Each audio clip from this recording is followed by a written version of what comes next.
সূরাতুস সফ এর ৯ নম্বর আয়াতে কারিমাতে আল্লাহ তাআলা বিশ্বনবীকে পৃথিবীতে কেন পাঠিয়েছেন, নবীজির জীবনের লক্ষ্য কী ছিল, তিনি পৃথিবীতে কোন কাজ করার জন্য এসেছেন, সেই প্রসঙ্গে কথা বলেছেন কে? বুঝলাম না, কথা কি বোঝেন না? রাসূলকে পাঠিয়েছেন কেন? সূরা সফের ৯ নম্বর আয়াতে রাসূলের জীবনের লক্ষ্য উদ্দেশ্য বর্ণনা করেছেন কে? যিনি পাঠাইছেন তিনি জানেন রাসূলকে কেন পাঠাইছেন। রাসূলের জীবনের লক্ষ্য কি, কোন কর্মসূচি বাস্তবায়নের জন্য এত বড় মহামানব পৃথিবীতে এসেছে। রাসূল সাল্লাল্লাহু আলাইহি ওয়াসাল্লামের মতো সম্মানিত মানুষ পৃথিবী কোনোদিন দেখে নাই, ভবিষ্যতে আর কোনোদিন দেখার সম্ভাবনাও নাই। উনি আশরাফুল মাখলুকাত, সাইয়্যিদুল কায়নাত, ইমামুল মুরসালিন, ইমামুল আম্বিয়া। তিনি সৃষ্টির মাঝে সবার সেরা। উনি হচ্ছেন সব মানুষের নেতা, উনি নবীদেরও ইমাম। এ মহামানব পৃথিবীতে আল্লাহ তাআলা কেন পাঠালেন? নিশ্চয়ই এর পিছনে আল্লাহর একটা মহা উদ্দেশ্য আছেই। রাসূলুল্লাহ সাল্লাল্লাহু আলাইহি ওয়াসাল্লাম কোন উদ্দেশ্যে পৃথিবীতে এসেছিলেন সেটা জানা আমাদের প্রয়োজন আছে না নাই? জানতেই হবে। রাসূলকে অনুসরণ করা, রাসূলকে মেনে চলা আমাদের জন্য নফল না ফরজ? জোরে বলেন, ফরজে কিফায়া না ফরজে আইন? ফরজে আইন। রাসূলকে মানা যেহেতু ফরজ, তাই মানা আগে না জানা আগে? ইয়েস, আগে জানা পরে মানা। তো রাসূলকে মানা যেহেতু ফরজ, তিনি দুনিয়ায় কেন এসেছেন সেটা জানাও ফরজ। রাসূলের কাজ হবে উম্মতের কাজ। রাসূল যা করেছেন উম্মত তাই করবে। সাল্লু কামা রাআইতুমুনি উসাল্লি, তোমরা নামাজ পড়ো সেভাবে আমি নবীকে পড়তে দেখেছ যেভাবে। ক্বালান নবী সাল্লাল্লাহু আলাইহি ওয়াসাল্লাম খুযু আন্নী মানাসিকাকুম, প্রিয় নবী বলেছেন তোমরা তোমাদের ইসলামের যত বিধান আছে সবগুলো আমি নবী মুহাম্মদ থেকে গ্রহণ করবে, আমাকে মানবে। লাউ কানা মূসা হাইয়া ওয়া আদরাকা নবুওয়াতি লাত্তাবানি, প্রিয় নবী বলেন শুধু তোমরা আমাকে মানবে তা নয়, যদি আমার নবুয়ত কালে নবী মূসা জীবিত থাকতো, নবী মূসাও আমাকে মানতে বাধ্য থাকতো। ঈসা আলাইহিস সালাম কিয়ামতের আগে যখন আকাশ থেকে আবার জমিনে আসবেন, তখন নবী ঈসা আলাইহিস সালামও নবী মুহাম্মদকে অনুসরণ করবেন। রাসূলকে অনুসরণ করা ছাড়া কোনো গতি নাই। রাসূলুল্লাহ সাল্লাল্লাহু আলাইহি ওয়াসাল্লাম যা বলেছেন উম্মত তা বলবে, রাসূল যা করেছেন উম্মত তা করবে।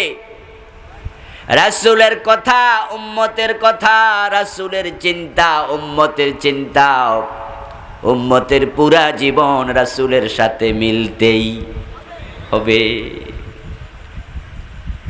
রাসূলুল্লাহ সাল্লাল্লাহু আলাইহি ওয়াসাল্লাম হলেন আমাদের জন্য মডেল, আইডল, আইকন, আদর্শ, উসওয়া, কুদওয়া। তিনি আমাদের একমাত্র নেতা, রাসূল ছাড়া দুনিয়ার কাউকে আমরা নেতা মানি না। আমার নেতা, তোমার নেতা বিশ্বনবী মুহাম্মদ। আল্লাহ তাআলা বলেন, লাকাদ কানা লাকুম ফি রাসূলিল্লাহি উসওয়াতুন হাসানাহ। ও উম্মত শোনো কান খুলে, তোমাদের জন্য রাসূলের জীবনে আছে সর্বোত্তম আদর্শ। পুরাটা জীবন রাসূলের সাথে মিলাতে হবে। চলনে বলনে, কথনে লিখনে, কাজে কর্মে, শয়নে জাগরণে, সব সময় উম্মতের পুরা জীবনের সব কাজ একজনের সাথে মিলবে, তিনি হলেন মুহাম্মাদুর রাসূলুল্লাহ সাল্লাল্লাহু আলাইহি ওয়াসাল্লাম। ওনাকে অনুসরণ করতে হলে ওনাকে জানতে হবে। রাসূলুল্লাহ সাল্লাল্লাহু আলাইহি ওয়াসাল্লামের সাথে যদি আপনার জিন্দেগি, আপনার জীবন, আপনার চিন্তা, আপনার কর্ম না মিলে, তাহলে আপনি রাসূলকে নবী মানলেন, নিজ উম্মত দাবি করলেন, এগুলোর দাম আল্লাহর কাছে এক আনাও নেই। রাসূলের জীবন, রাসূলের কর্মের সাথে আপনার আমার জীবন এবং কর্ম হুবহু মিলতে হবে। قال النبي صلى الله عليه وسلم كل أمتي يدخلون الجنة إلا من أبى। প্রিয় নবী বলেন, আমার সব উম্মত জান্নাতে যাবে, তবে অস্বীকারী উম্মত জান্নাত পাবে না। কিলা ইয়া রাসূলুল্লাহ মান আবা। প্রশ্ন করা হলো, হে আল্লাহর রাসূল, অস্বীকারী উম্মত কে? যে জান্নাত পাবে না সে কে? জানা দরকার আছে না? জান্নাতে যাওয়ার শখ আছে না নাই? তাই সাহাবারা শুনে বললেন, হুজুর আপনার সব উম্মত জান্নাতে যাবে, অস্বীকারীর কপালে জান্নাত নাই, ওই হতভাগাটা কে? আমরাও জানতে চাই। قال من أطاعني دخل الجنة ومن عصاني فقد أبى। প্রিয় নবী জবাব দিলেন, যে আমাকে অনুসরণ করবে, আমার আনুগত্য করবে, আমার সাথে জীবন মিলাবে, ও আমার সাথে জান্নাতে ঢুকবে।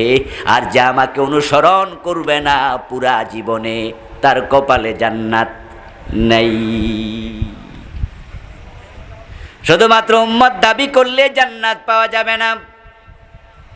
রাসূলের উম্মত ৭৩ দলে ভাগ হবে, তার মাঝে জান্নাতে যাবে মাত্র কয় দল? এতগুলো মানুষ জবাব দেন জোরে, জান্নাতে যাবে কয় দল? মাত্র এক দল। আর ৭২ দল হবে জাহান্নামী, অথচ তারাও নবীর উম্মত দাবি করবে। قال النبي صلى الله عليه وسلم تفترق أمتي على 73 ملة كلهم في النار إلا واحدا। প্রিয় নবী বলেন, আমার উম্মতগুলো ৭৩ ভাগে ভাগ হয়ে যাবে, সবগুলো জাহান্নামী হবে, জান্নাতি হবে মাত্র এক ভাগ, এক দল। আমরা সবাই জান্নাতে যেতে যদি চাই, ওই জান্নাতি দল চেনা দরকার আছে না নাই? আল্লাহর হাবিব এই কথা বলার সাথে সাথে কোন একজন সাহাবী দাঁড়ায় গেলেন, ইয়া রাসূলুল্লাহ ওয়া মাহি? ক্বালা মা আনা আলাইহি ওয়া আসহাবি। ও আল্লাহর রাসূল, জান্নাতে আমিও যেতে চাই, এখন মাত্র একদল লোক জান্নাতি হবে, বাকি ৭২ দল লোক জাহান্নামী হবে। তাহলে জান্নাতি দল কোনটা আমি চিনতে চাই, এবং ওই দলে আমিও কর্মী হতে চাই, ওই দলে যোগ দিতে চাই। আল্লাহর হাবিব জবাব দিলেন, মা আনা আলাইহি ওয়া আসহাবি। জান্নাতি দল সেটা আমি নবী এবং আমার সাহাবার কর্মের সাথে, চরিত্রের সাথে যাদের চরিত্র এবং কর্ম মিলে যাবে। আল্লাহ তাআলা প্রিয় নবীকে বলেন, ইয়া আইয়ুহাল মুদ্দাসসির কুম ফাআনজির ওয়া রাব্বাকা ফাকাব্বির। ও কম্বলওয়ালা নবী, দাঁড়ায়া যাও, মানুষকে জাহান্নামের ভয় দেখাও এবং তোমার রবের তাকবীর দাও। নবীকে আল্লাহ বলেছে তাকবীর দেওয়ার জন্য, আল্লাহু আকবার বলার জন্য, কিন্তু বাংলাদেশে এমন দল আছে যারা তাকবীর শুনলে তাদের কলিজা জ্বলে যায়।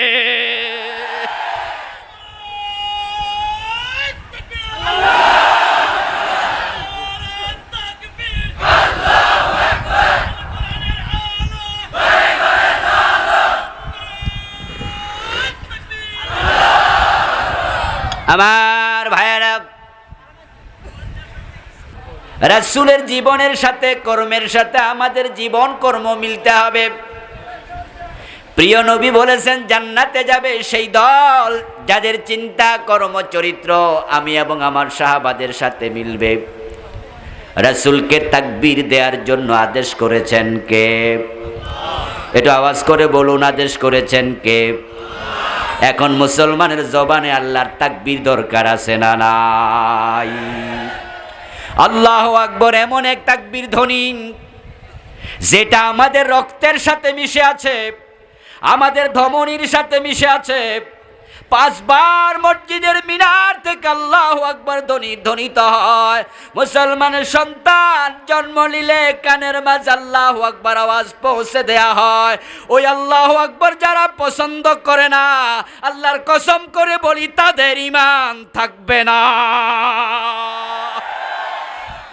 এগুলো বেঈমান। যেই দলে গেলে, যাদের দলে গেলে আল্লাহর নাম নেওয়া যায় না, তাকবীর দেয়া যায় না, ওই দলের কর্মী সমর্থক হওয়া মুসলমানের জন্য জায়েজ নেই। হাদিসে আছে, কুল্লু আমরিন জিবালিন লাম ইউবদা বিসমিল্লাহি ফাহুয়া আখতা ফাহুয়া আবতার। আল্লাহর হাবিব সাল্লাল্লাহু আলাইহি ওয়াসাল্লাম বলেছেন, মুসলমান যত কাজ করবে সব কাজের শুরুতে আল্লাহর নাম থাকবে। যেই কাজের শুরুতে আল্লাহর নাম নেবে না, ওই কাজের মাঝে আল্লাহ বরকত দেয় না। ওই কাজ বরকত শূন্য, লেজ কাটা, জড় কাটা, শিকড় কাটা। এই জন্য মুসলমানের জীবনে আল্লাহর নাম নাই এমন কোনো কাজ নাই। ঘুম থেকে উঠতে আল্লাহর নাম আছে না নাই? আবার ঘুমাতে যাওয়ার সময় আল্লাহর নাম আছে না নাই? খাওয়ার সময় কার নাম? জোরে বলেন কার নাম? গাড়িতে উঠতে কার নাম? নৌকায় উঠতে কার নাম? আমার বন্ধু, আল্লাহর নাম নাই এমন জায়গা নাই। ইভেন মুসলমান যখন টয়লেটে ঢোকে তখন আল্লাহর নাম আছে না নাই? আল্লাহুম্মা ইন্নী আউযু বিকা মিনাল খুবসি ওয়াল খাবাইস। আল্লাহর নাম কোথায় নাই? সব কাজে শুরুতে কার নাম? ইভেন স্বামী যখন তার স্ত্রীর বিছানায় যায়, স্বামী স্ত্রী যখন শারীরিকভাবে একত্রিত হয়, শুরুতে কার নাম? বিসমিল্লাহ। আল্লাহুম্মা জান্নিবনা শাইতান ওয়া জান্নিবিশ শাইতানা মিম্মা রাযাকতানা। স্বামী তার স্ত্রীর কাছে যাবে, তখনও আল্লাহর নাম নিতে হয়। কাজ কোনটা আছে যেখানে আল্লাহর নাম নাই? তোমরা হতভাগা, তোমরা কপাল পোড়া যারা তোমাদের মিছিলের শুরুতে নারায়ে তাকবীর বলতে পারো না। তোমরা হতভাগার দল। হুম্মাম কাদের চৌধুরী নারায়ে তাকবীর আল্লাহু আকবার বলেছে। জনসভার লাখ লাখ মানুষ তার নারায়ে তাকবীরের সাথে আল্লাহর বড়ত্ব আল্লাহু আকবার ঘোষণা করেছে। কিন্তু পরবর্তীতে আমরা কি দেখলাম? টেলিভিশন চ্যানেলের কিছু সাংবাদিকের চুলকানি শুরু হয়ে গেছে। ওরা খবরের মাঝে বলতে শুরু করেছে হুম্মাম কাদের চৌধুরী নাকি বিতর্কিত তাকবীর দিছে, স্লোগান দিছে। আল্লাহু আকবার মাঝে যারা বিতর্ক খুঁজবে, আমরা নিশ্চিত তাদের জন্মের মাঝে বিতর্ক আছে।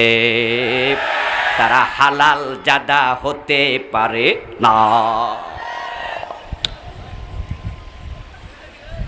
আল্লাহর ধ্বনি আল্লাহু আকবার এটা কোন দলের স্লোগান না, আল্লাহু আকবার সব মুসলমানের স্লোগান বটে। এটাকে বিতর্কিত বলবা তোমার ঈমান থাকবে না। তুমি খোঁজ করে দেখো তোমার জন্মে বিতর্ক আছে, ব্লাডের সমস্যা আছে।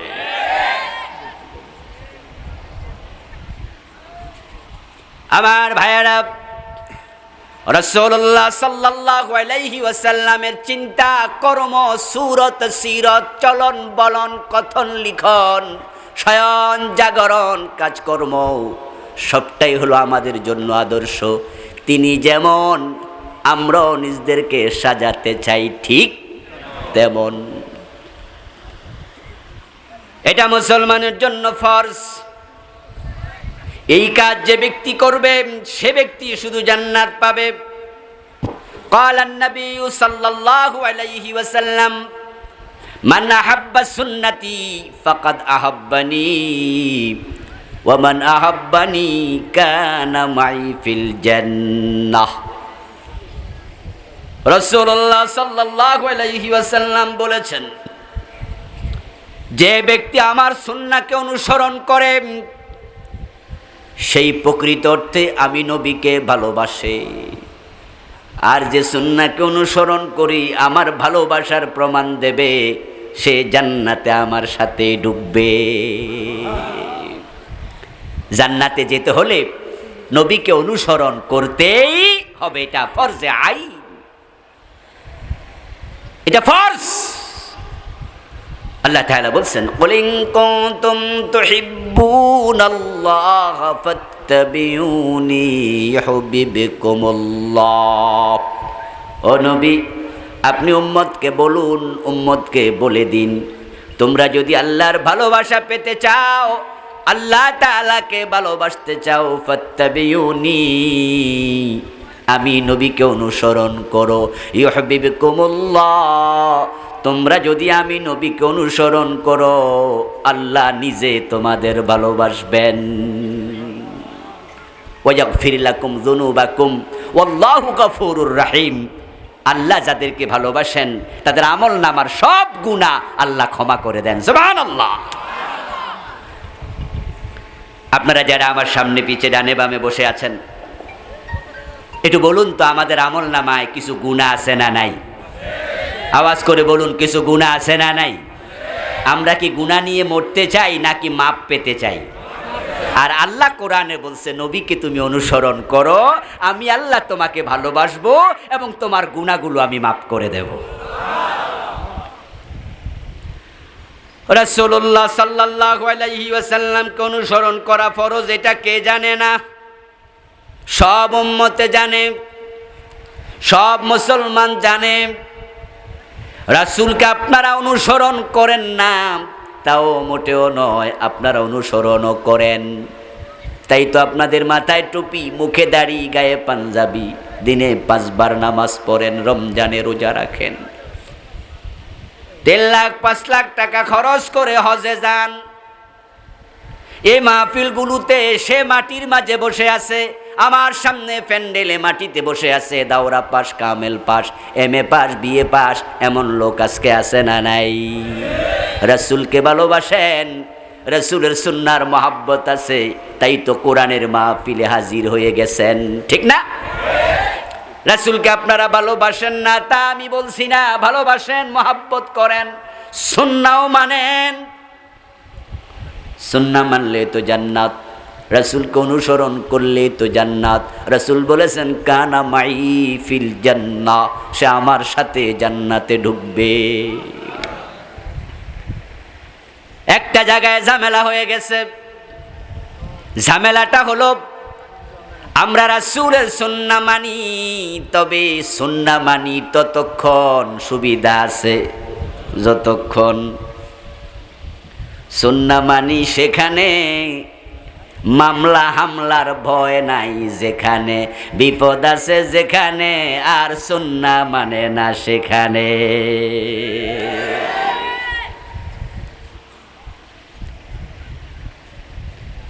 মেসওয়াক করা সুন্নাহ, এটা কে মানে না, কে বুঝে না? যত মুসলমান আছে পুরা বেলকুচি থানায় সব মুসলমানের কাছে যদি আপনি যান, সব মসজিদের ইমাম, মুয়াজ্জিন, আলেম, ওলামা, পীর বুজুর্গ, আপনি যদি সাক্ষাৎকার নেন, প্রশ্ন করেন মেসওয়াক করার বিধান কি, হুকুম কি, সব আলেম জানাশোনাওয়ালা সব মুসলমান তারা বলবে মেসওয়াক করা সুন্নাহ সুন্নাহ সুন্নাহ। যারা কেয়ামি তারাও বলবে সুন্নাহ, যারা লাকেয়ামি তারাও বলবে মেসওয়াক করা সুন্নাহ, যারা পাঁচকল্লি টুপি মাথায় দেয় তারাও বলবে মেসওয়াক করা সুন্নাহ, যারা আমার মতো এক কল্লি মাথায় দেয় তারাও বলবে সুন্নাহ, যারা পীরের মুরিদ তারাও বলবে মেসওয়াক করা সুন্নাহ, যারা পীরের মুরিদ নয় তারাও বলবে মেসওয়াক করা সুন্নাহ। মেসওয়াক করা সুন্নাহ, এর বিরুদ্ধে কেউ কথা বলবে না, সবাই বলবে হ্যাঁ সুন্নাহ সুন্নাহ সুন্নাহ। আমি প্রশ্ন করতে চাই মেসওয়াক সুন্নাহ কেন? তখন সবাই জবাব দেবে কারণ আমাদের নবী নিজে মেসওয়াক করেছেন, রাসূল যেটা করেছেন সেটা তো সুন্নাহই বটে। দেখেন বন্ধু, সব মুসলমান একমত মেসওয়াক সুন্নাহ। এবার যদি দ্বিতীয় প্রশ্ন নিয়ে আবার পাঠিয়ে দেয়া হয় বেলকুচি থানার আলেম ওলামা মুসলমানদের কাছে, আল্লাহর রাস্তায় প্রয়োজনে তলোয়ার ধরা, জেহাদ করার হুকুম কি? তখন একদল মুসলমান বলবে জেহাদ করা ফরজ। আবার এমন মুসলমানও আছে যারা জেহাদকে জঙ্গিবাদ মনে করে। এমন আলেম ওলামাও আছে যারা বলে জেহাদের প্রয়োজন আর এখন নাই। 30 বছর খতিব ইমামতি করেছে, 30 বছর, 30 বছরে কোনোদিন জেহাদের ওয়াজ করে নাই এমন খতিবও আছে। লাখ লাখ মুরিদ, কত বড় পীর, জীবনে কোনোদিন জেহাদের ওয়াজ করে নাই এমন পীর সাহেবও আছে। হাজার হাজার শ্রোতা, বড় মাপের ফেমাস বক্তা, কত লাখ মানুষ ওয়াজ শোনে, 20-30 বছর ওয়াজ করলো, জীবনে একদিনও জেহাদের ওয়াজ করে নাই এমন বক্তাও জিকিরের ওয়াজ করে, নামাজের ওয়াজ করে, হজের ওয়াজ করে, মেসওয়াকের ওয়াজ করে, পর্দার ওয়াজ করে, কিন্তু জেহাদের ওয়াজ করে না। আল্লাহর জমিনে আল্লাহর আইন কায়েম করা ফরজ, এই ওয়াজ করে না, বরং এটাকে রাজনীতি বলে দূরে ঠেলে দেয় এমন মুসলমান আছে না নাই? অথচ প্রিয় নবী যেই হাতে মেসওয়াক ধরেছেন 27টি যুদ্ধে ওই হাতে তলোয়ারও নিয়েছেন।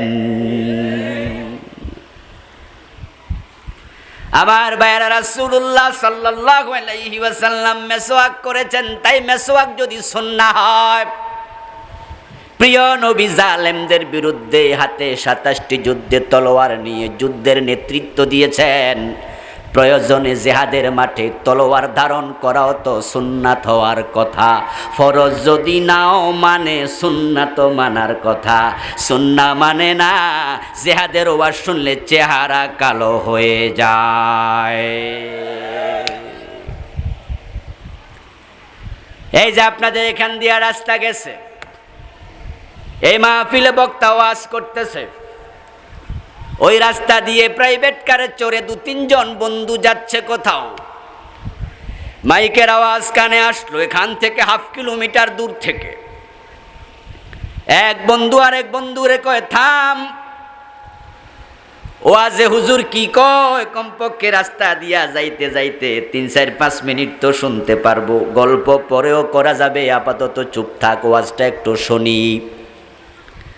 বন্ধু বান্ধব গাড়িতে বসে গল্প করা বন্ধ করে ওয়াজ শুনতে শুরু করেছে। গাড়ির জানালা একটু নামাই দিছে, ওয়াজ শুনতেছে, বক্তা বলতেছে আল্লাহর জমিনে আল্লাহর দিন কায়েম করা ফরজ। এজন্য প্রয়োজনে নবী মুহাম্মদের মতো হাতে তলোয়ার নেয়া লাগলে তলোয়ারও নিতে হবে। বেলালের মতো গলায় যদি রশি নিতে হয় রশিও নিতে হবে। খাব্বাবের মতো আগুনে যদি পিঠ ছিদ্র করে দেয় শাকা দিয়া সেটাও নিতে হবে। প্রয়োজন ইমাম হুসাইনের মতো আল্লাহর রাস্তায় কল্লা দিতে রাজি হওয়া লাগবে। হুজুর ওয়াজ করতেছে, জানালার কাচ নামাইয়া গাড়িতে বসে বসে 3 বন্ধু ওয়াজ শুনতেছে। এক পর্যায়ে গিয়ে কাছের বন্ধু কয়, আপাতত বন্ধ কর গ্লাস, ওয়াজ বুঝালাইছি হুজুর রাজনীতি করে।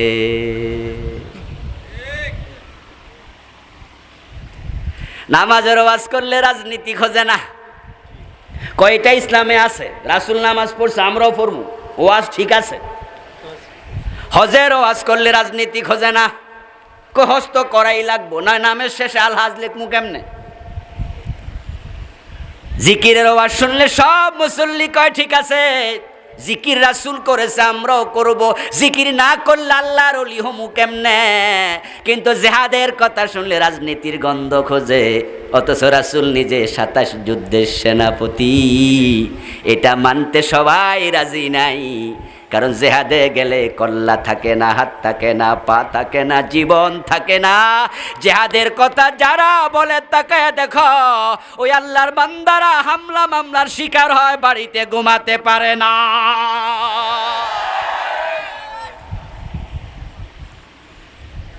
রাসূলের মেসওয়াকের সুন্নাহ সবাই মানে, কারণ এই সুন্নাহ মানলে মামলা হামলা হয় না। টুপি মাথায় দিলে জরিমানা হয় না, জেল হয় না। 5 ওয়াক্ত নামাজ মসজিদে গিয়ে তাকবীর উলার সাথে পড়ো, কেউ তোমাকে বাধা দেবে না। কোনো চোর কোনোদিন বলবে না নামাজিরে ঠেকাও, কোনো ডাকাত কোনোদিন বলবে না ওই বেটা টুপি মাথায় কেন দেয়, টুপিটা খুলে নাও। কোনো জালেম তোমার বিরুদ্ধে আঙ্গুল তুলবে না, বরং 5 ওয়াক্ত নামাজ টুপি পাগড়ি মাথায় দিয়া মসজিদে যাইয়া পড়লে এলাকার বড় মাস্তান বাচ্চারে জিনে ধরলে ও পানি পরানোর জন্য হাজির হয়, হাদিয়া তোফা দেয়। হুজুর আপনি একটু দোয়া করে দেন। আপনি নামাজ পড়লে বাধা দেয় না, রোজা রাখলে বাধা দেয় না, দাড়ি রাখলে বাধা দেয় না। এই সুন্নাহগুলো মজা উপভোগ করা যায়, কিন্তু আল্লাহর জমিনে কোরআনের আইন কায়েম করার কথা বললে জালেমদের কলিজায় আগুন লেগে যায়। তখন তারা সবগুলো একসাথ হয়ে আপনার বিরুদ্ধে লেগে যাবে, আপনি জানেন। তাই আপনি ইসলাম মানতে গিয়ে রাসূলের সুন্নাহকে 2 ভাগে ভাগ করলেন। যেই সুন্নাহ মানলে বিপদ নাই, ওগুলো মানার ব্যাপারে আপনি সিরিয়াস, আর যেগুলো মানতে গেলে বিপদ হয় এগুলো আস্তে কইরা এড়ায়া যান। রাসূলের সুন্নাহকে 2 ভাগে ভাগ করার কোনো অধিকার উম্মতের নেই। বরং আল্লাহর নবীর জীবনে সব সুন্নাহকে সমানভাবে মানতে হবে। শুধু মিঠা মিঠা সুন্নাহ তালাশ করে জান্নাত মিলবে না। আমরা যখন অসুস্থ হই, আমাদের বাচ্চা কাচ্চা অসুস্থ হয়, তখন আমরা ডাক্তারের কাছে যাই। MBBS, SPPS, FRCS বড় বড় বিশেষজ্ঞ ডাক্তারের কাছে 500, 1000, 2000 টাকা আমরা ফি দেই। তিনি একটা কাগজে কিছু ওষুধের নাম লিখে দেয়। ওই ওষুধগুলো কেনার জন্য আমরা চলে যাই দোকানে। আমার বাচ্চার জ্বর হয়েছে, ছোট মানুষ 3, 4, 5টা সিরাপ লিখে দিয়েছে। এখন আপনাদের কাছে জানতে চাই, ডাক্তার যে প্রেসক্রিপশন করলো ওই সিরাপের মাঝে সবগুলো মিঠা না 2-1টা তিতাও আছে? যেগুলো তিতা ওষুধ ওইগুলো ডাক্তার শত্রুতা কইরা লিখছে, ঠিক না? আবার ভাইয়েরা রোগের প্রয়োজনে ডাক্তার ওষুধ লিখছে, কোনোটা মিঠা কোনোটা তিতা। ডাক্তার জানে মিঠাটাও কাজ আছে, তিতাটারও। এখন আপনি চালাকি কইরা যদি শুধু মিঠা ওষুধ কিনেন, তিতাটা না কিনেন, রোগ সারার সম্ভাবনা আছে নাকি? এমন হতে পারে এই জ্বর নিউমোনিয়ায় রূপান্তরিত হবে, এই জ্বর আরো খারাপ হয়ে যাবে। 1 সপ্তাহ পরে আবার ডাক্তারের কাছে আবার গেলেন, ও ডাক্তার সাহেব 103 ডিগ্রি জ্বর নিয়ে বাচ্চাটাকে সাথে নিয়ে আপনার কাছে এসেছিলাম, কিন্তু এখন তো 1 সপ্তাহ পরে জ্বর কমে নাই, বরং আরো 2 ডিগ্রি। কথা বলেন না ভাইরা? 2 ডিগ্রি, তাহলে এখন 105 ডিগ্রি চলতেছে। ডাক্তার সাহেব প্রেসক্রিপশন হাতে নিয়ে বলবে ওষুধগুলো সব ঠিকঠাক মতে খাওয়াইছেননি? আপনি কইলেন ডাক্তার সাহেব তিতাডি কিনি নেই। এবার আপনাদের কাছ থেকে জবাব চাই, আপনি ডাক্তার থেকে 2-4টা ধমক খাওয়ার সম্ভাবনা আছে না নাই?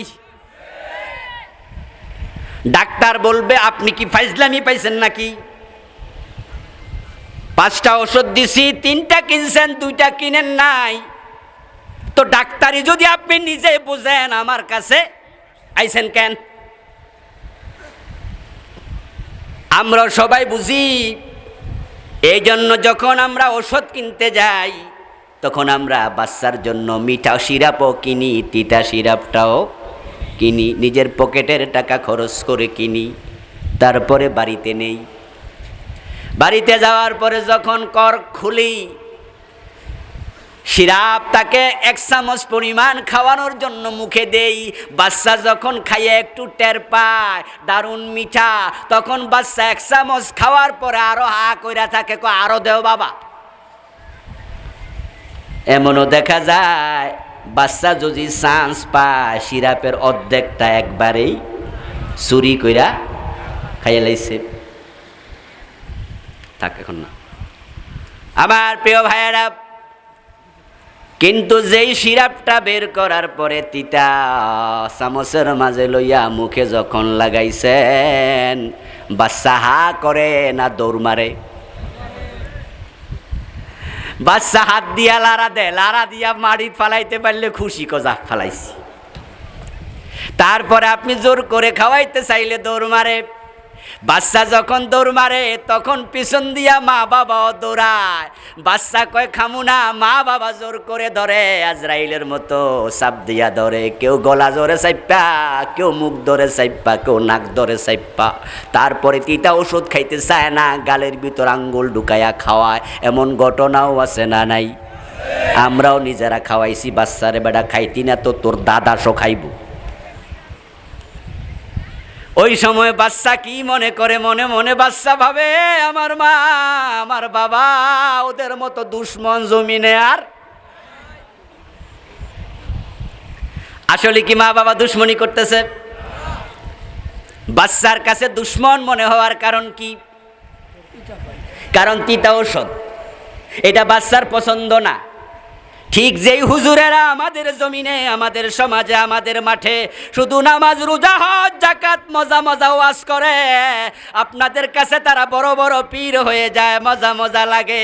আর যারা বলে জিহাদ করা লাগবে, আল্লাহর জমিনে আল্লাহর আইন কায়েম করা লাগবে, আপনি বুঝেন ওই কথা বললে মামলা হবে, হামলা হবে, জেল হবে, জরিমানা হবে, রিমান্ডে মাইর খাওয়া লাগবে, তখন ওই আলেমদার আপনাদের কাছে ভালো লাগে না।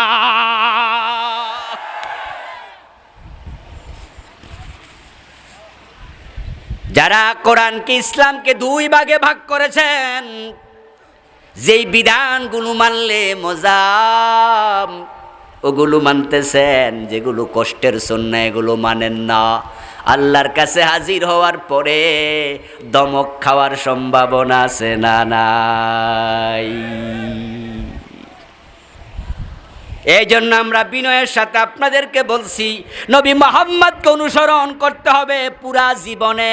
আমার নবীর জীবনের দিকে তাকায়া দেখেন, উনি মিঠা মিঠা কথা যেমন বলেছেন, ছোট ছোট শব্দে কথা বলেছেন, কোমল ভাষী ছিলেন, নরম মেজাজের ছিলেন। আবার যুদ্ধের মাঠে সেই নবী সিংহের মতো গর্জন দিয়ে কথা বলেছেন, এমন হাদিসও আছে না নাই? এখন আপনি আজীবন মিঠা মিঠা কথাই বললেন, সিংহের মতে গর্জনটা দেবেন কোন দিন? যে রাসূলুল্লাহ সাল্লাল্লাহু আলাইহি ওয়াসাল্লাম মসজিদের ইমাম ছিলেন, ওই নবী আবার মদিনা রাষ্ট্রের প্রেসিডেন্টও ছিলেন।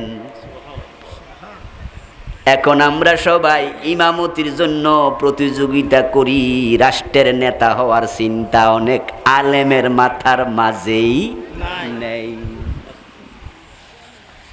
আপনাদের এলাকায় মসজিদ আছে না বড় বড়?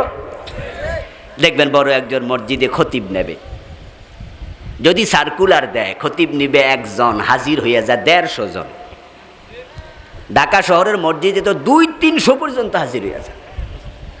ইন্টারভিউ দেয়, খতিব হওয়ার জন্য চেষ্টা করে, লোভিং করে, অনেকে নেতা ফেতা দিয়া টেলিফোনও সভাপতিরে ফোন দেয় যে আমি একজন হুজুর পাঠাইতেছি, উনারে নিয়ে। আমার ভাইয়েরা মসজিদের মিম্বারও দখল করে, খতিব আগেরটারে সরাইয়া দিয়া নিজে খতিব হওয়ার চেষ্টা করে। মসজিদের ইমাম হওয়ার জন্য, খতিব হওয়ার জন্য সব আলেম প্রতিযোগিতা করে। অথচ নবী মুহাম্মদের দিকে তাকায়া দেখো, তিনি হিজরত করার পথে আল্লাহর কাছে বলেছে ওয়াজআললি মিন লাদুনকা সুলতানান নাসীরা, ও আমার রব, আমারে তুমি রাষ্ট্র ক্ষমতা দিয়ে সাহায্য করো। রাসূলুল্লাহ সাল্লাল্লাহু আলাইহি ওয়াসাল্লামের সুন্নাহ, মসজিদেরও ইমাম, রাষ্ট্রেরও নেতা আবু বকরের সুন্নাহ, মসজিদে নববীর ইমাম, মদিনার প্রেসিডেন্ট হযরত ওমরের দিকে তাকাও মুসলমান, মসজিদে নববীর ইমাম ওমর, অদ্য দুনিয়ার সম্রাট ওমর, ঠিক কি না? দুটাই লাগবে, দুটাই সুন্নাহ। এখন আমরা সুন্নাহর মাঝে বিভক্তি আনছি।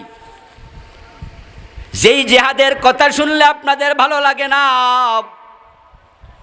শরীয়তের বিধান, ওই জিহাদ কখনো সুন্নাহ হয় না, এটা ফরজের নিচেই নামে না। কখনো জিহাদ করা ফরজে আইন, কখনো জিহাদ করা ফরজে কিফায়া। নামাজ সুন্নাহ আছে, নামাজ ফরজ আছে, রোজা সুন্নাহ আছে, রোজা ফরজ আছে, হজ সুন্নাহ আছে, নফল আছে, হজ ফরজ আছে, সাদাকা সুন্নাহ আছে, সাদাকা ফরজ আছে। কিন্তু জিহাদ কখনো সুন্নাহ ওয়াজিব নাই, জিহাদ ফরজের নিচেই নামে না। আপনারা বলুন তো, ফজরের নামাজ পড়া নফল না ফরজ? কথা বলেন না ভাইয়েরা? তাহাজ্জুদের নামাজ, তার নামাজ নফলও আছে, নামাজ ফরজও আছে। রমজানের রোজা রাখা নফল না ফরজ? মুহররমের 10 তারিখ রোজা রাখা ফরজ না নফল?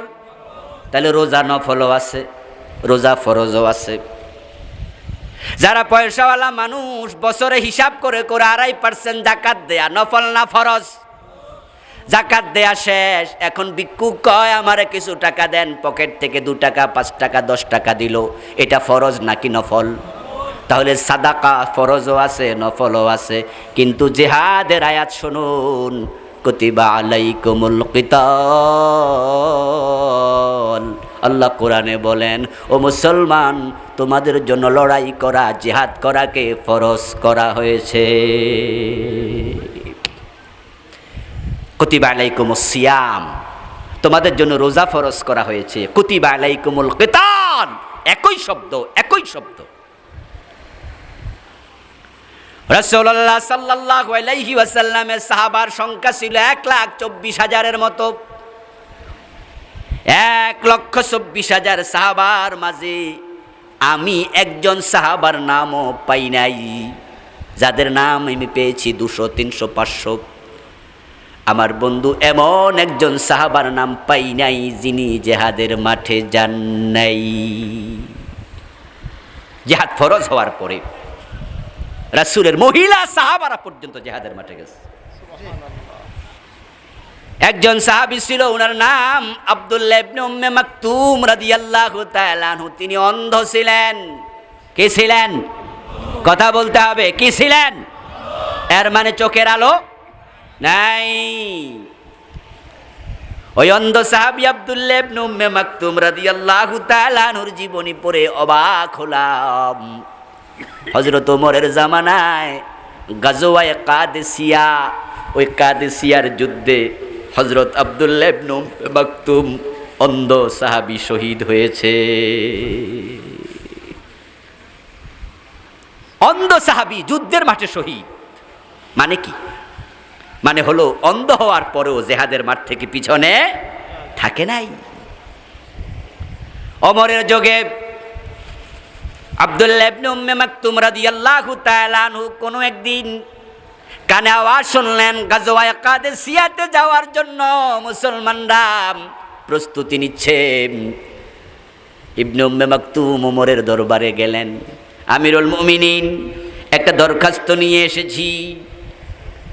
হযরত ওমর বলেন, আব্দুল্লাহ তুমি কি দরখাস্ত নিয়ে এসেছো বলো দেখি। অন্ধ সাহাবী জবাব দেন, আমাকে যুদ্ধের মাঠে আপনারা নিতে চান না। রাসূলুল্লাহর সময় যুদ্ধে যাওয়ার জন্য আমি যখন আগ্রহ প্রকাশ করতাম, প্রিয় নবী আমাকে মসজিদে নববীর ইমামতির দায়িত্ব দিয়ে দিত, দিয়ে বলতো, আব্দুল্লাহ আমরা সবাই যুদ্ধের মাঠে চলে যাচ্ছি, এখন মদিনায় কিছু অসুস্থ রোগী আছে যারা যুদ্ধে যেতে পারবে না, ছোট ছোট বাচ্চা আছে যাদেরকে যুদ্ধের মাঠে নেব না, তুমি তাদের ইমামতি করিও। আমাকে মসজিদে নববীর ইমামতির দায়িত্ব দিয়ে প্রিয় নবী যেতেন। আমার কত সতীর্থ বন্ধু বান্ধব যুদ্ধের মাঠে শহীদ হইয়া অলরেডি জান্নাতে চলে গেছে, জান্নাতের নিয়ামত খাচ্ছে, আমি বঞ্চিত। আমার বন্ধু বান্ধবেরা যুদ্ধের মাঠ থেকে গাজী হয়ে ফিরে এসেছে, আমল নামায় সওয়াব ভর্তি করে, আমি যুদ্ধে যাই না, আমি বঞ্চিত। আপনার কাছে আমি আজকে দরখাস্ত নিয়ে এসেছি, গাজওয়ায়ে কাদেসিয়াতে আমি যাবই, আমাকে নিষেধ করা যাবে না। যুদ্ধের মাঠে গেলে হালুয়া রুটি পাওয়া যায়, যুদ্ধের মাঠে গেলে বিরিয়ানি চকলেট পাওয়া যায়, ওখানে গেলে চোখ যায়, হাত যায়, পা যায়, জীবন যায়। এটা কি আব্দুল্লাহ ইবনে উম্মে মাকতুম জানেন না? ওনার আগ্রহ দেখে হযরত ওমর রাদিয়াল্লাহু তাআলা আনহু রাজি হয়ে গেলেন, ঠিক আছে, কিন্তু তোমাকে আমি প্রশ্ন করতে চাই, যুদ্ধের মাঠে গিয়া তুমি করবাটা কি এটা একটু বলো দেখি। তুমি তো চোখেই দেখো না, তো যুদ্ধটা করবা কেমনে? আব্দুল্লাহ ইবনে উম্মে মাকতুম রাদিয়াল্লাহু তাআলা আনহু জবাব দেন, আমি জানি এই প্রশ্ন আপনি করবেন, এই জন্য আমি উত্তর রেডি করে আনছি। আমার উত্তর হচ্ছে, আমি হাতে তলোয়ার নিতে পারবো না, ঢাল নিতে পারবো না, যুদ্ধের মাঠে আমি লড়াই করতে পারবো না, এটা আমি জানি, কিন্তু আমি একটা কাজ করতে পারবো, কালেমার পতাকাটা আমার হাতে দিয়েন, আমি দুই হাতে তুলে ধরে রাখবো, ও ওয়াদা দিলাম কালেমার পতাকা মাটিতে পড়তে দেব না।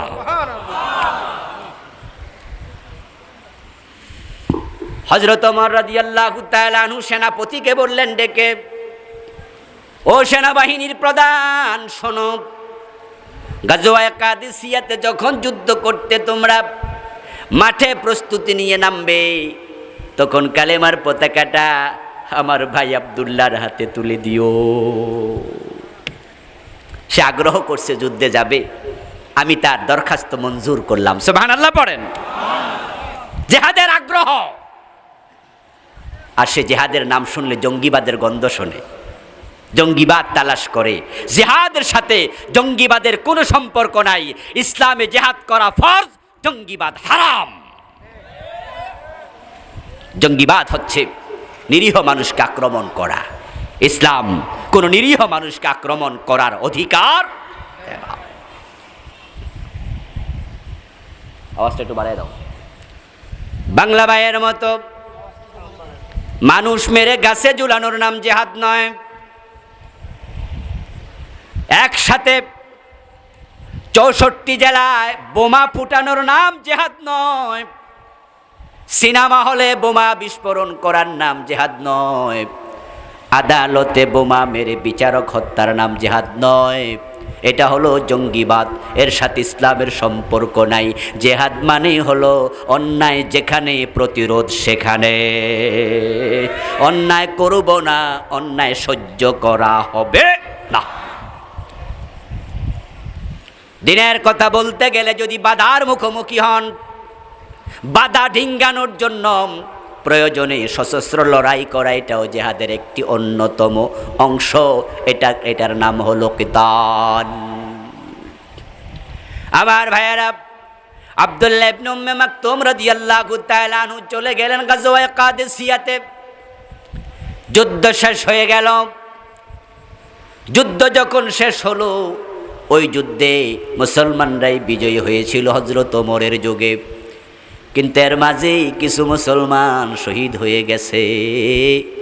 বদরের যুদ্ধে ইসলাম বিজয়ী হয়েছে, আবু জেহেল সহ 70 জন কাফের মারা গেছে, কিন্তু সেই যুদ্ধেও 14 জন মুসলমান শহীদ হয়েছে।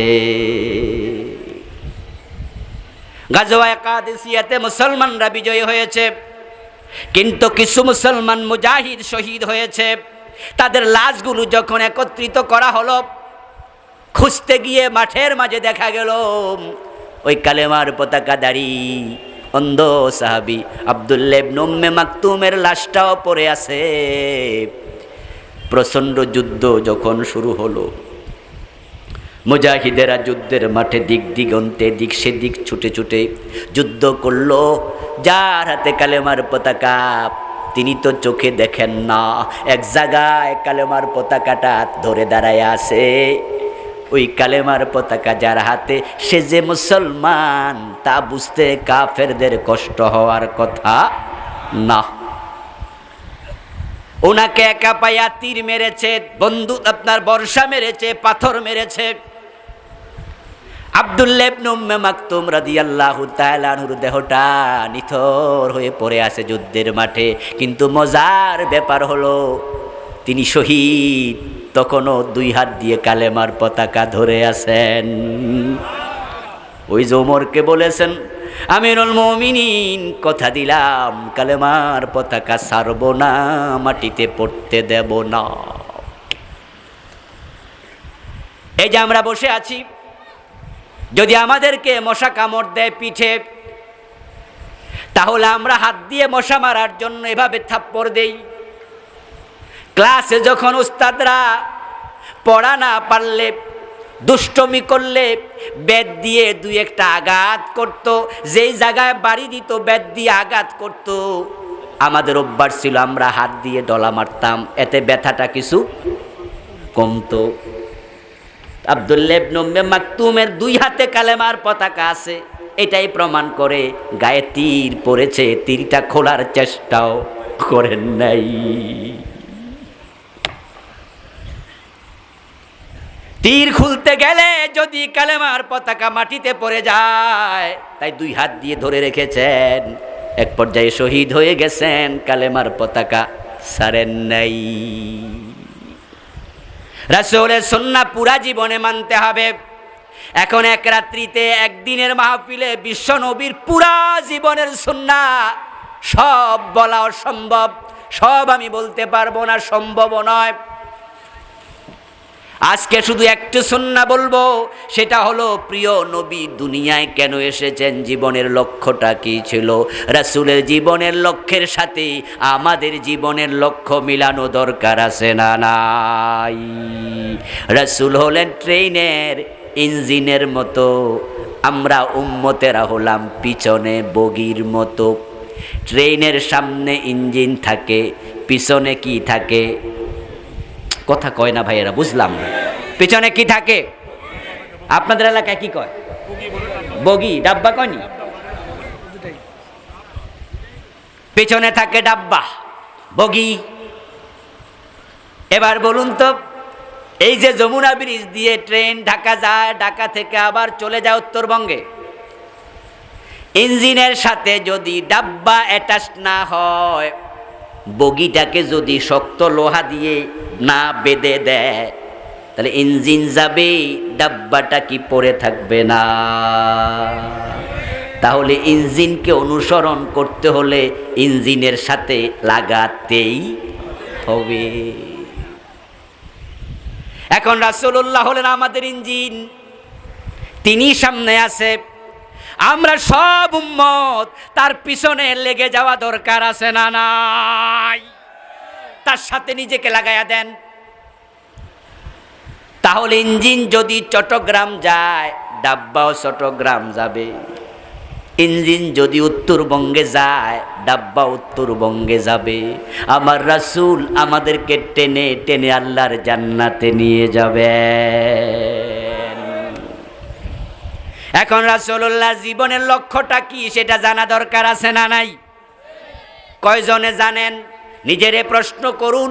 আমি মনে করি বাংলাদেশে লাখ লাখ আলেম পর্যন্ত রাসূল দুনিয়ায় কেন এসেছেন, লক্ষ্য কি, এ মূল মেসেজটাই জানে না।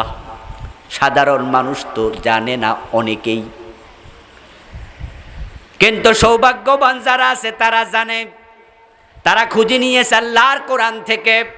আল্লাহ তাআলা পবিত্র কোরআন মাজিদের 3টা সূরার মাঝে আলাদা 3টি আয়াতে নবী মুহাম্মদকে কেন পাঠাইছেন, জীবনে তার লক্ষ্য কি, তিনি সে বিষয়ে কথা বলেছেন। সূরাতুস সাফ আয়াত নাম্বার 9, সূরাতুল ফাতহ আয়াত নাম্বার 28, সূরাতুত তাওবা আয়াত নাম্বার 33। 3টা সূরার মাঝে ভিন্ন ভিন্ন 3টা আয়াতে আমার আল্লাহ বলেন, হুয়াল্লাযী আরসালা রাসূলাহু বিল হুদা ওয়া দীনিল হক লিইয়ুযহিরাহু আলাদ-দীনি কুল্লিহি। আল্লাহ তাআলা বলছেন তিনি আল্লাহ যিনি তার রাসূলকে দুনিয়ায় পাঠিয়েছেন, উদ্দেশ্য মাত্র একটা, সেটা হচ্ছে দুনিয়ায় যত আইন আছে, বিধান আছে, মতবাদ আছে, আদিয়ানে বাতিল আছে, সবগুলোর উপরে আমার নবী কোরআনকে বিজয়ী করবে। আমার নবীকে আমি পাঠাইছি কোরআনের বিজয়ের জন্য। এখন নামাজি আছে, রোজাওয়ালা আছে, হজওয়ালা আছে, যাকাতওয়ালা আছে, কিন্তু কোরআন বিজয়ের কর্মীর সংখ্যা খুব বেশি না কম? হাজার হাজার আলেম ওলামা পর্যন্ত কোরআন বিজয়ের আন্দোলন করে না। ও আমার বন্ধু, কোরআন যদি বিজয় হয়ে যায়, নামাজের জন্য আলাদা ওয়াজ করা লাগবে না। কোরআনটা বিজয় হবে তখন কোরআন সংসদে ঢুকবে যখন, তখন সংবিধান লেখা লাগবে না, কোরআন সংবিধান হয়ে যাবে।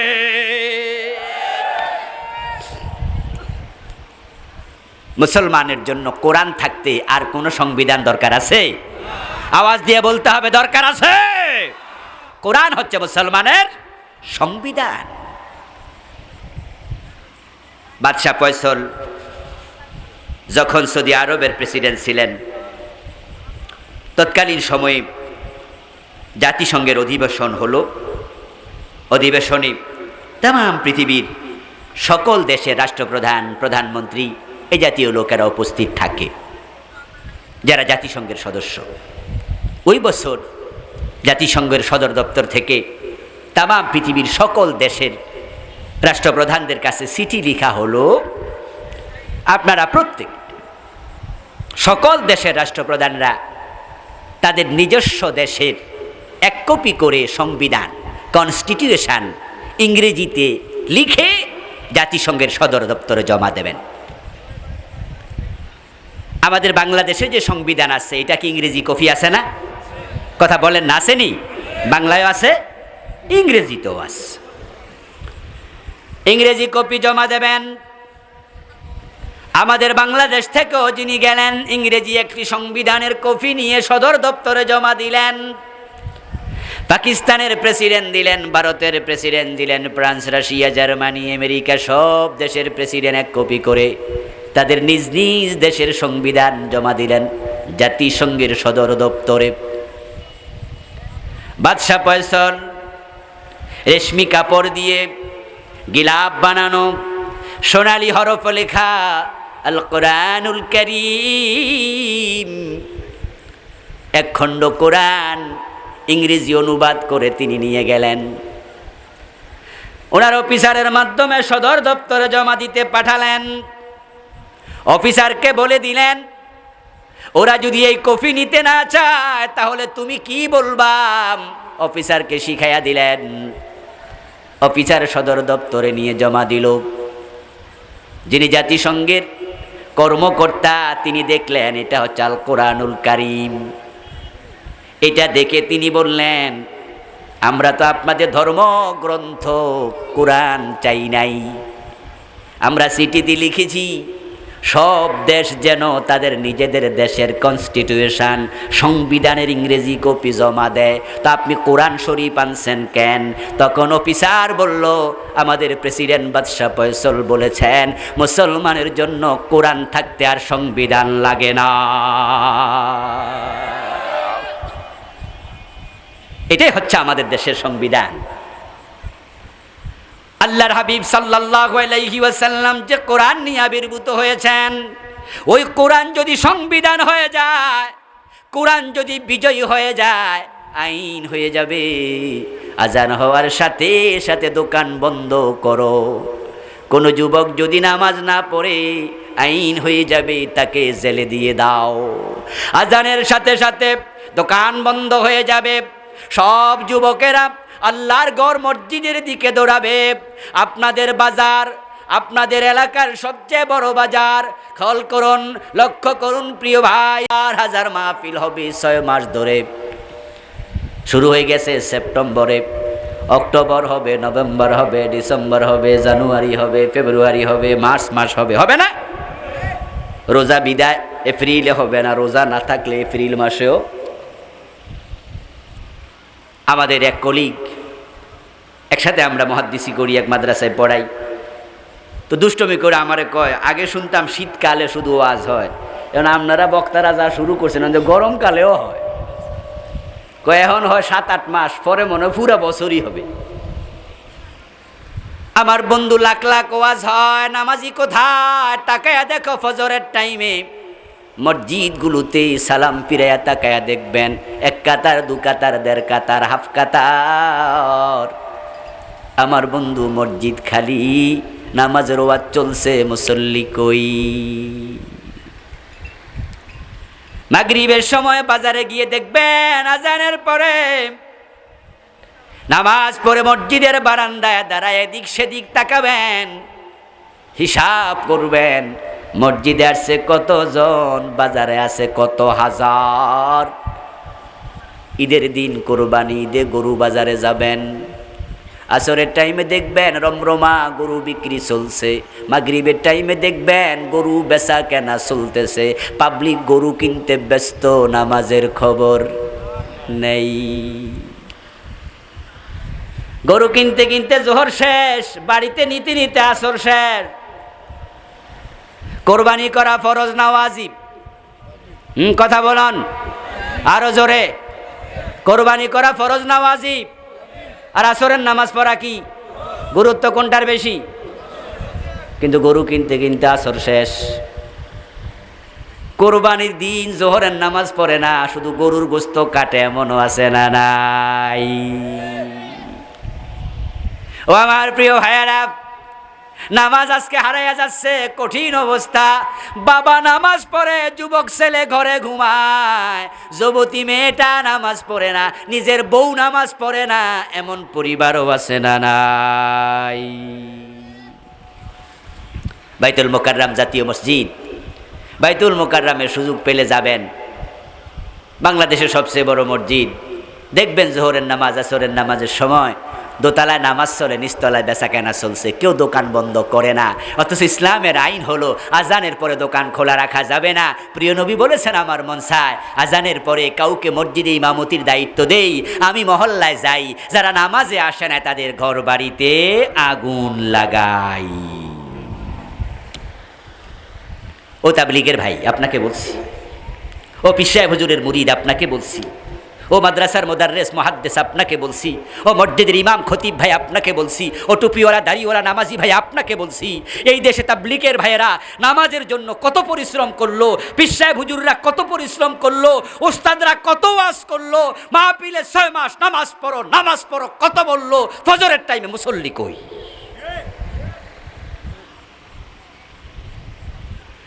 কিন্তু বলুন তো, যদি দিনের বিজয় হয়, কোরআনের বিজয় হয়ে যায়, আর আইন হয়ে যায় আজানের পর অফিস বন্ধ, দোকান বন্ধ, টিউনো মসজিদে টিউনো হবে ইমাম, বাকিরা হবে মুসল্লি।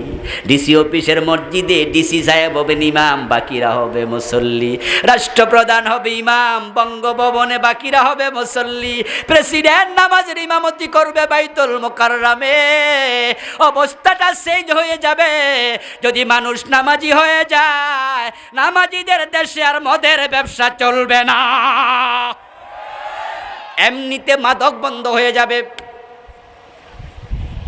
আকিমিস সালাতা ইন্নাস সালাতা তানহা আনিল ফাহশাই ওয়াল মুনকার ওয়া লাযিকরুল্লাহি আকবার। সুবহানাল্লাহ পড়েন। কোরআনের বিজয় যদি হয়ে যায়, সিনেমার বিরুদ্ধে আর ওয়াজ করা লাগবে না। সিনেমা বন্ধ হতে একদিন লাগবে, মাত্র কয়দিন? আমাদের বড় বড় আলেম ওলামারা, পীর বুজুর্গরা সিনেমার বিরুদ্ধে, বেপরদার বিরুদ্ধে কত ওয়াজ করেছে। ওয়াজ করতে করতে কত বড় বড় হুজুর মরে গেছে। আওয়াজ করে একটু বলুন তো, সিনেমা বেহায়াপনা মরছে না আরো বাড়ছে? এক সময় সিনেমা হল ছিল থানা সদরে, জেলা সদরে, আর এখন আগাইতে আগাইতে সিনেমা হল পকেটে পকেটে, ঠিক কিনা? এই মোবাইলের ভিতরে সিনেমা হল আছে না নাই? এটা একটা জ্বলন্ত জাহান্নামের মতো। কন্ট্রোল করতে পারবেন না তো? একটা যুবককে ধ্বংস করার জন্য, জাহান্নামে নেওয়ার জন্য একটা মোবাইল যথেষ্ট। কন্ট্রোল যদি না করে ধ্বংস হয়ে যাবে। বাংলাদেশের নাটক সিনেমা যথেষ্ট নয়, ভারত থেকে আমদানি করতেছে। কিন্তু যদি কোরআন বিজয় হয়ে যায়, দিন বিজয় হয়ে যায়, রাসূল যে জন্য এসেছিলেন, আমরা সব মুসলমানরা মিলে যদি কোরআনকে সংবিধান বানায়া দিতে পারতাম, সেন্সর বোর্ডে 5 জন সদস্য 7 জন সদস্য কম বেশি থাকে, যাদের সিগনেচার ছাড়া সিনেমা রিলিজ পাবে না, ওটাকে বলা হয় সেন্সর বোর্ড। যত নাটক আছে, সিনেমা আছে, এগুলো হলে আসার আগে সেন্সর বোর্ডে জমা দিতে হয়। সেন্সর বোর্ডের সদস্যরা ওগুলো ফার্স্ট টু লাস্ট দেখে, দেখার পরে তারা বলে যে না, এই সিনেমা দেয়া যাবে না, এর মাঝে রাষ্ট্রবিরোধী কথা আছে, এর মাঝে সংবিধান বিরোধী ক্লিপ আছে, এর মাঝে দেশের কৃষ্টি কালচার বিরোধী আছে, এর মাঝে ধর্মে আঘাত করা আছে। এই সিনেমা রিলিজ পাইলে পরে দেশে হুজুররা মারামারি লাগাই দেবে, এই অংশটা কাইট্টা লাও, ওই অংশটা বাদ দাও, এটা রাষ্ট্রবিরোধী, এটা সংবিধান বিরোধী, এই সিনেমা হবে না। তখন যিনি সিনেমার প্রযোজক পরিচালক, তারা বাধ্য হয় ওই অংশ বাদ দিয়ে আবার জমা দেবে। তারপরে তারা আবার দেখবে, সন্তুষ্ট হলে সিগনেচার করবে, তারপরে সিনেমাটা হলে যাবে, মানুষ দেখতে পাবে। সিগনেচারের আগে বের হতে পারবে না। ওই সেন্সর বোর্ডের সদস্য যদি 5 জন বড় আলেমকে দিয়ে দেয়া হয়, বাংলাদেশে কোনো নাজায়েজ বেহায়ার সিনেমা বের হবে না। একদিন লাগবে কন্ট্রোল করতে মাত্র। ওয়াজ আমরা অনেক করেছি, সুদের বিরুদ্ধে ওয়াজ করতে করতে বড় বড় আলেমরা মরে গেছে। একটু আওয়াজ দিয়ে বলুন তো, সুদ মারা গেছে না আরো জোয়ান হইছে?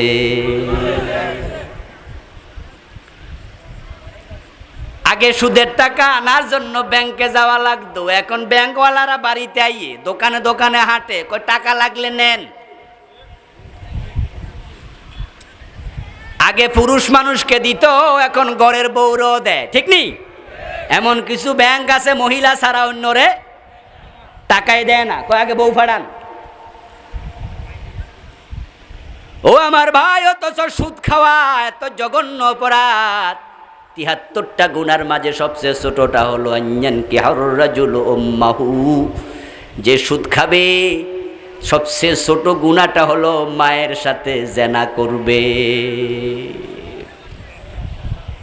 আজকের মাহফিলে সুদের পক্ষে কে আছে? একজনও নাই। সিনেমার পক্ষে কে আছে? আশা করি নাই। মদের পক্ষে নাই, বেনামাজির পক্ষে নাই। এরপরও কেন বেনামাজি, কেন সিনেমা হল, কেন এত সুদি ব্যাংক, কেন মদের রমরমা ব্যবসা? একটা মাত্র কারণ, এ নামাজি রোজাওয়ালা হাজিওয়ালারা হজওয়ালারা তারা নামাজের পক্ষে এসেছে, কিন্তু কোরআন বিজয়ের পক্ষে একমত হতে পারে নাই। 90% মুসলমানের দেশে কোরআনের বিজয় হতে এত কথা বলা লাগবে কেন? আমরা আপনাদের মতো মুসলমানের কাছে কোরআন বিজয়ের কথা বলতে হবে কেন? কোরআন বিজয়ের কথা তো হিন্দুর কাছে বলার কথা, বৌদ্ধের কাছে বলার কথা, ইহুদির কাছে বলার কথা, নাস্তিকের কাছে বলার কথা। আপনারা যারা মুসলমান, আপনারা তো এমনি কোরআনের পক্ষে থাকার কথা, ঠিক কি না? তা আপনাদের কাছে বলতে হবে কেন?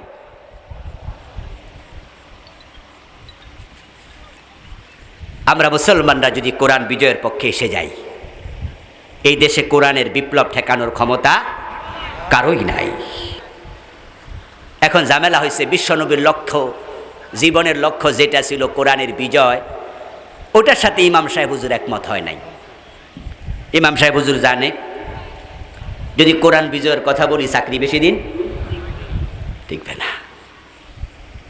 এজন্য দেশে কোরআনের বিজয় হলে হোক, না হলে নাই, চাকরি বাঁচাও। পীর সাহেব হুজুর জানে কোরআন বিজয়ের কথা বললে আমার পুরা খানকাটাও দখল হয়ে যেতে পারে, পুলিশ আইসা পীর মুরিদ সব জেলে নিয়ে যেতে পারে। তাই পীর সাহেব চিন্তা হয়েছে দিনের বিজয় হলে হোক, না হলে নাই, আমার খানকা বাঁচাও।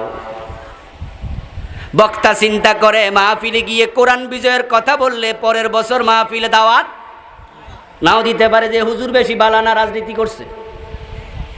তো দিনের বিজয় হলে হোক, না হলে নাই, আমার মাহফিল আগে টিকাই, পকেট ভারী করমু।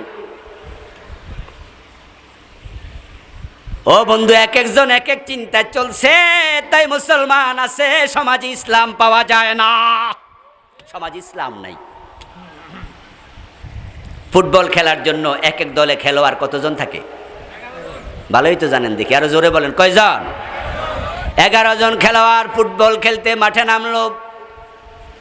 তাদেরকে একটা বল দিয়ে দেওয়া হলো। এখন আপনাদের কাছ থেকে জবাব চাই, প্রিয় ভাইয়েরা, বলুন তো 11 জন খেলোয়াড় বল 11 দিকে মারে না একদিকে? লক্ষ্য 11টা না একটা?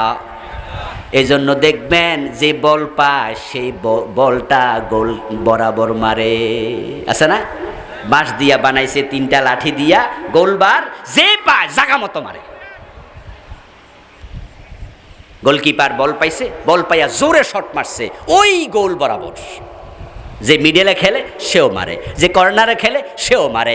যদি দেখা যায় বলটা আমি পাইছি, পাওয়ার পরে আমার প্রতিপক্ষ সামনে খাড়াইয়া গেছে, তখন আমি গোলবার বরাবর মারি না, আমি ওই কোনায় মারি। আমি দেখি জার্সির মিল আছে, আমি ওরে বলটা দিছি, গোলবার হলো এদিকে, গোল বল আমি বল মারছি এদিকে। মারার উদ্দেশ্য কি? ও বেটা বল লইয়া বাড়ি চলে যাব নাকি? আমার উদ্দেশ্য হলো আমি জানি আমি হেরে দিলে হে জায়গা মতো মারব। 11 জন খেলোয়াড়, লক্ষ্য একটা। যার কারণে দেখা যায় ফুটবল খেলা শুরু হলে 5 মিনিট পরও গোল হয়, 10 মিনিট পরও গোল হয়। এমন খেলাও আছে 10-12টা গোল হয়ে যায়। আর যদি খেলোয়াড় 11 জন 11 দিকে মারতো, গোল হইতো কখন? গোল হতো না। এখন তাবলিগের ভাইয়েরা এক রকমের দাওয়াত দেয়, ইমাম হুজুর এক রকম দেয়, বক্তা হুজুর এক রকম দেয়, খতিব হুজুর আর এক রকম দেয়। যদি সব হুজুর দিন বিজয়ের ব্যাপারে একমত হইয়া দাওয়াত দিত, বাংলাদেশে দিনের বিজয় হতে 6 মাসও লাগবে না। কোরআন কি কোনো দলের? চিৎকার দিয়ে বলুন, কোরআন কি কোনো দলের, কোনো গোষ্ঠীর, কোনো ব্যক্তির? কোরআন আমাদের সবার। এই জন্য কোরআন বিজয়ের জন্য সবাই মিলে কাজ করা দরকার আছে না নাই? এটা নবী মুহাম্মদের জীবনের লক্ষ্য। এই লক্ষ্য যদি আপনি না মিলান নিজের সাথে, রাসূল জান্নাতমুখী হবেন, জান্নাতে চলে যাবেন, আপনি বিচ্ছিন্ন বগির মতো থেমে থাকবেন। এই জন্য আসুন বাংলার এই সোনালী জমিনে, এই সোনার বাংলার এই ভূখণ্ডে আমরা আল্লাহর কোরআনকে বিজয়ী করতে চাই, রাসূলুল্লাহর দ্বীন ইসলামকে বিজয়ী করতে চাই। সবাই মিলে দলাদলি ভুলে এ বিষয়ে এক হয়ে কাজ করতে চাই। আল্লাহ তৌফিক দাও, সবাই বলেন আমিন, আরো জোরে বলেন আমিন। হাদা মা ইনদি ওয়াল ইলমু ইনদাল্লাহ আলাইহি তাওয়াক্কালতু ওয়া ইলাইহি উনীব। সম্মানিত ভাইয়েরা, আমরা দোয়ার দিকে যাচ্ছি। স্টেজে আমার লেখা মোট 6টি বই আছে, খুবই গুরুত্বপূর্ণ। শিরকের উপরে, বেদাতের উপরে, সালাতের উপরে, ব্যক্তি ও পারিবারিক জীবনের উপরে। নতুন একটি বই এই সপ্তাহে এসেছে, ঈমান, নিফাক ও কুফর নিয়ে। মোট 6টি বই আছে। আমার ড্রাইভার সাহেব স্টেজে আপনাদের হাতে বইগুলো দেবেন, যাদের পক্ষে সম্ভব দোয়ার পরে সংগ্রহ করার অনুরোধ করে আমরা দোয়ার দিকে যাচ্ছি।